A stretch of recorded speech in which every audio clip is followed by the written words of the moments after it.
আপনাদেরকে নিষিদ্ধ ঘোষণা করেছে, মানে বাংলাদেশ ছাত্রলীগকে একটা নিষিদ্ধ সংগঠন হিসেবে ঘোষণা করেছে।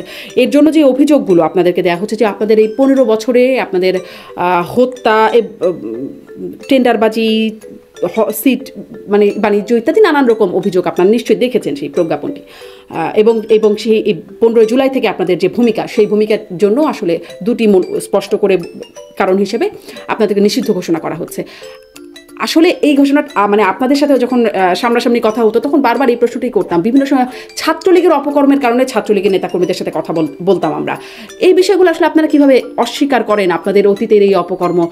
এই অপকর্মের কারণে আমরা দেখেছি আপনাদের শোভন রাব্বানীকে বহিষ্কারেরও ঘটনা ঘটেছে। আমরা দেখেছি 2009 সালে এমনকি আপনাদের সাংগঠনিক পদ থেকে সরে দাঁড়িয়েছিলেন আপনাদের নেত্রী শেখ হাসিনা, তখন বিরক্ত হয়ে। আপনারা আসলে কিভাবে নিজেদের দায় খণ্ডান?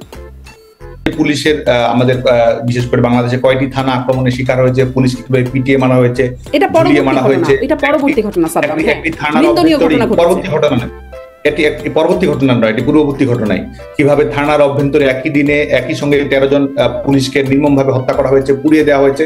গোটা বাংলাদেশ ব্যাপী কিন্তু এই ধ্বংসযজ্ঞ কায়েম হয়েছে। এবং শুধু তাই নয়, আপনি দেখবেন যে 5 আগস্ট পরবর্তী সময়ে আদালত বিশেষ কারাগার থেকে কিভাবে সন্ত্রাসীদেরকে মুক্তি দেওয়া হয়েছে, আন্ডারওয়ার্ল্ডের যারা মাফিয়া, যারা শীর্ষ সন্ত্রাসী, যারা বিভিন্ন অপরাধে অভিযুক্ত, বিভিন্ন অপরাধে যারা দণ্ডপ্রাপ্ত, তাদেরকে কিভাবে 5 আগস্টের পরবর্তী পর্যায়ে তাদেরকে মুক্তি দেওয়া হয়েছে। বিভিন্ন জঙ্গিবাদী সংগঠনগুলোর সঙ্গে যারা সম্পৃক্ত ছিল তাদেরকে কিভাবে মুক্তি দেওয়া হয়েছে, কিন্তু 5 আগস্টের পরবর্তী প্রেক্ষাপট।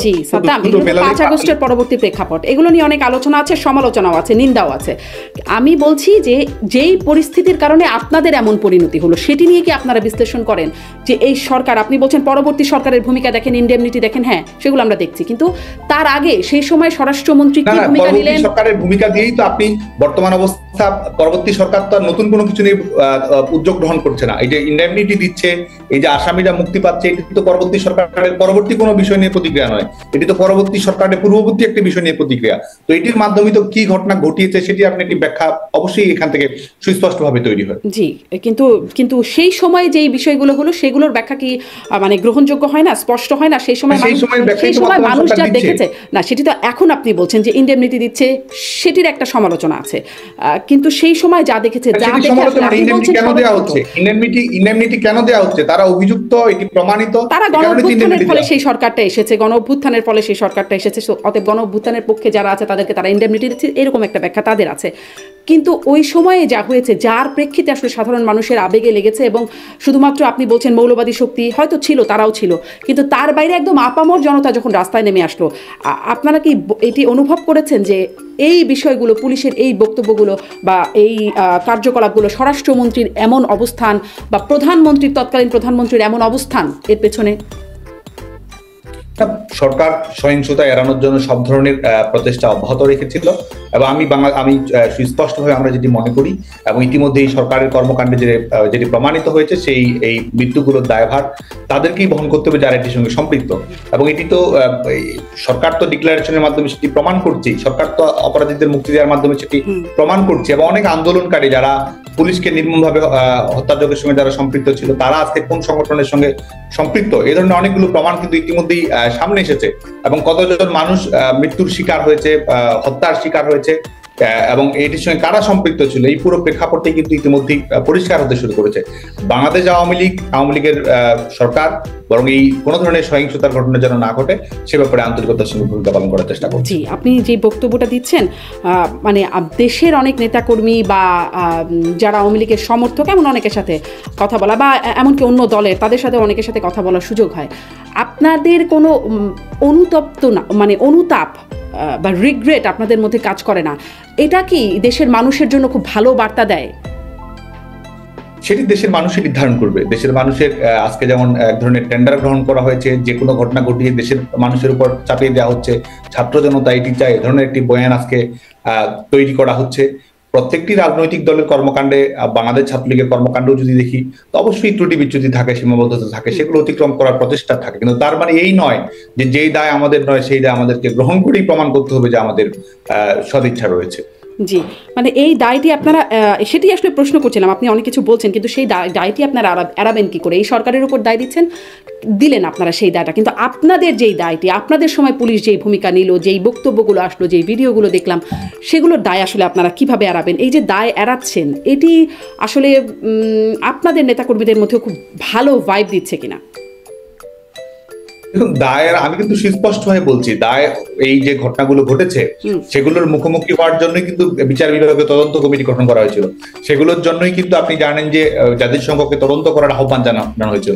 স্বাভাবিক একটি আইনানুগ প্রক্রিয়ার মধ্যেই ছিল, সরকারের দায় ছিল বলেই তো সেগুলো একটি আইনানুগ প্রক্রিয়ার মধ্য দিয়ে তারা নিয়ে যাওয়ার চেষ্টা করেছে, প্রকৃত অপরাধীদের খুঁজে বের করে আইনানুগ প্রক্রিয়া নিয়ে আসার চেষ্টা করেছে। সরকারই তো সেই প্রচেষ্টাটি করেছে, বরং সেই প্রকৃত অপরাধীদের বের করার প্রচেষ্টাকে ব্যাহত করার জন্যই যে পরবর্তী যে পদক্ষেপগুলো সেগুলো গ্রহণ করা। এখনো সরকারের বয়ানটা আপনি শুনবেন, একদম আইনানুগ প্রক্রিয়ায় সবকিছু করা হচ্ছে। সরকার ঠিক এই ভাষাটাই, আইনানুগ প্রক্রিয়ায় আইনের শাসন কায়েম করা, গণতন্ত্র কায়েম করা, এগুলোই এখনো। আপনি কি মনে করেন যে ইনডেমনিটি দেওয়া এক ধরনের আইনের শাসন? আপনি কি মনে করেন যে অপরাধীদের যে কারাগার থেকে মুক্তি দেওয়া হয়েছে এগুলো আইনের শাসন? যদি আমাকে ব্যক্তিগতভাবে জিজ্ঞাসা করেন, ইনডেমনিটি বিষয়টা আমার কখনোই কোনো সময় পছন্দের কিছু ছিল না। একটা ঘটনা ঘটলে সেটির বিচার করতে হবে, কিন্তু সেটির বাইরে আমরা যেটা দেখেছি সেটি আপনি কি করে অস্বীকার করছেন? আমি এই বিষয়টা ঠিক বুঝতে পারছি না, যে সব দায় এই সরকারকে নিতে হবে, লাশের দায় সেই, কিন্তু আপনাদের সময় যেই বিষয়গুলো চোখের সামনে মানুষ দেখলো, শুনলো, সেই বিষয়টা আপনারা কিভাবে আসলে দায় এড়িয়ে যাচ্ছেন? এই যে দায় এড়িয়ে যাচ্ছেন, এই জন্য আপনাদের। আমি কিন্তু বলেছি দায় সরকার গ্রহণ করেছে কিনা, দায় সরকার গ্রহণ করেছে না সেটি স্বাধীন বিচার বিভাগীয় তদন্ত কমিটি, সেটি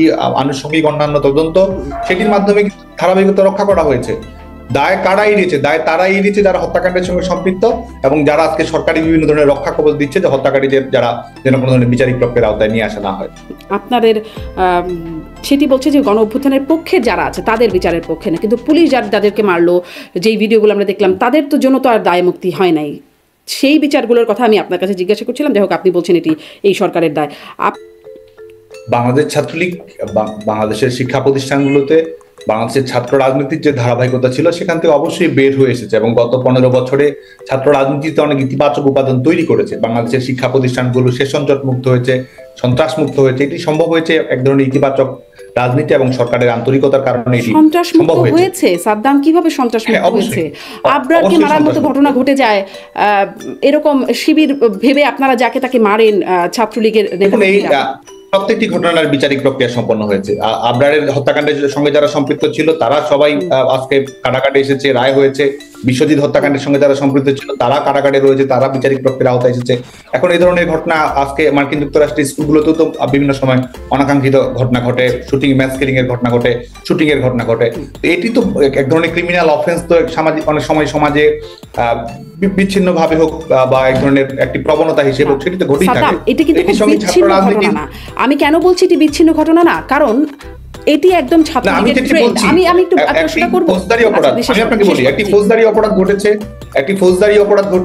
সেই ফৌজদারি অপরাধের ব্যাপারে সংগঠনের ভূমিকা কি? সংগঠন কি সেটিকে এন্ডোর্স করেছে? সংগঠন কি সেটিকে কোনো ধরনের প্রোটেকশন দেওয়ার চেষ্টা করেছে, না কোনো সাংগঠনিক সিদ্ধান্তে কোনো সন্ত্রাসের ঘটনা ঘটেছে? এই বিষয়টি দেখতে হবে।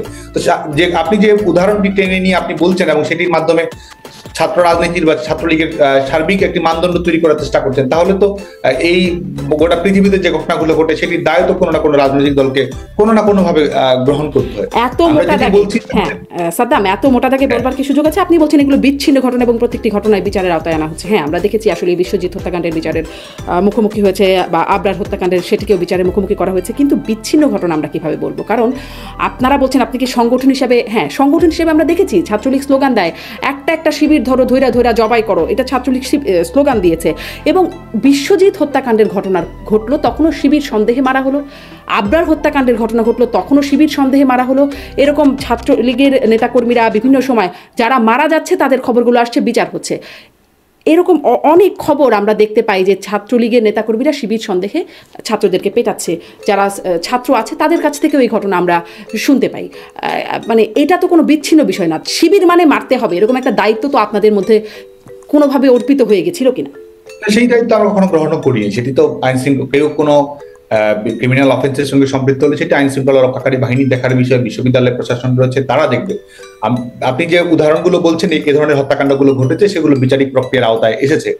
বাংলাদেশের ছাত্র রাজনীতির বাস্তবতা বাংলাদেশে কি ছিল সেই বিষয়টিও কিন্তু বিবেচনা করার প্রয়োজন রয়েছে। আজকে ছেলে মেয়েদের লেখাপড়া শেষ করতে 4 বছরের জায়গায় 8 বছর লাগতো।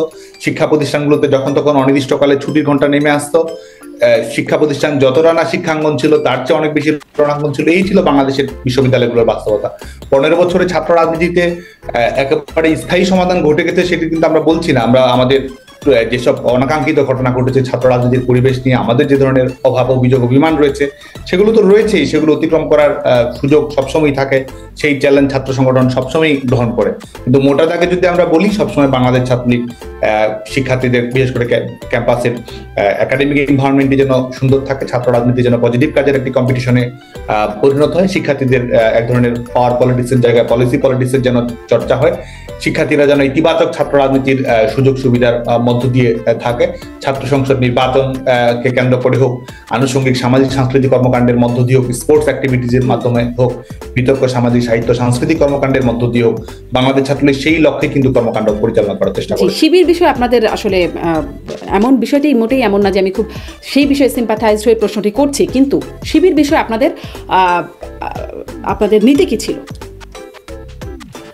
দেখুন, এই সংগঠনটি যে সংগঠনটির আপনি কথা বলছেন এটি তো যুদ্ধাপরাধের দায়ে সম্পৃক্ত, মানবতা বিরোধী অপরাধের দায়ে সম্পৃক্ত। মুক্তিযুদ্ধ চলাকালীন সময় তাদের ভূমিকা এটি তো অবশ্যই বাংলাদেশের নতুন প্রজন্মের সামনে নতুন করে বলার কিছু না। এবং শুধু তাই নয়, আমাদের স্বাধীনতা পরবর্তী সময়েও সন্ত্রাসবাদী কর্মকাণ্ড পরিচালনা করা, মৌলবাদী কর্মকাণ্ড পরিচালনা করা, ধর্মান্ধ কর্মকাণ্ড পরিচালনা করা, প্রতিক্রিয়াশীল কর্মকাণ্ড পরিচালনা করা, এবং এই সংগঠনের ঘোষিত লক্ষ্যই তো আমরা যে ধরনের সাংবিধানিক অঙ্গীকার চাই, একটি রাজনৈতিক বিরোধ, রাজনৈতিক প্রতিযোগিতা সেটা তো থাকবেই। এই সংগঠনের ঘোষিত অঙ্গীকার, এই সংগঠনের ঘোষিত অঙ্গীকারকে আমাদের যে সাংবিধানিক অঙ্গীকার, একটি উদার গণতান্ত্রিক ধর্মনিরপেক্ষ মানবিক মূল্যবোধ সম্পন্ন রাষ্ট্র প্রতিষ্ঠা করা বা সাংবিধানিক কাঠামোকে অক্ষুণ্ণ রেখে রাজনৈতিক কর্মকাণ্ড পরিচালনা করা, না এই সংগঠনের লক্ষ্য হচ্ছে সংগঠনকে খোলনলচে বদলে দিয়ে তাদের যে ধর্মান্ধ রাজনীতি রয়েছে সেটি পুনঃস্থাপিত করা।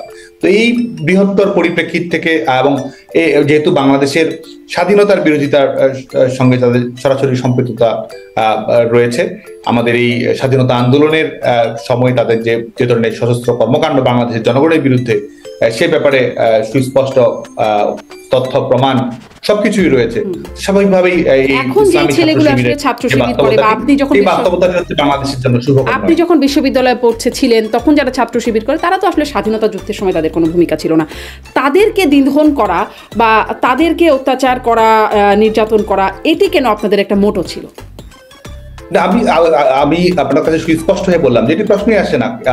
যেটি বলছি সেটা হচ্ছে রাজনৈতিক প্রতিরোধের বিষয়, যেটি বলছি সেটি হচ্ছে যে রাজনৈতিক প্রতিবাদের বিষয়, যে বাংলাদেশের এই হচ্ছে বাস্তবতা বা বাংলাদেশের সমাজের জন্য এটি মঙ্গলজনক কিনা, কিংবা আমাদের সংবিধান আইন কানুন অনুযায়ী এটি হচ্ছে কিনা, এটি প্রতিক্রিয়াশীল সংগঠনগুলোর ব্যাপারে রাষ্ট্রীয় যেসব নীতি কানুন রয়েছে সেটি প্রতিফলিত হবে কিনা সেটি তো তার বিষয়। কিন্তু বাংলাদেশ ছাত্রলীগ তার নিজস্ব কর্মকাণ্ড নিয়ে, ক্যাম্পাসে প্রগতিশীল ছাত্র রাজনীতি নিয়ে সেটির মধ্যেই সীমাবদ্ধ, সেটির মধ্যেই তাদের কর্মকাণ্ডের আয়তনিক বিষয়টি সীমাবদ্ধ রেখেছে। এখানে যারা সন্ত্রাসবাদী সংগঠন, মৌলবাদী সংগঠনগুলো যারা সম্পৃক্ত রয়েছে তারা তো অবশ্যই রাষ্ট্রীয় আইনের আওতায় আসবে।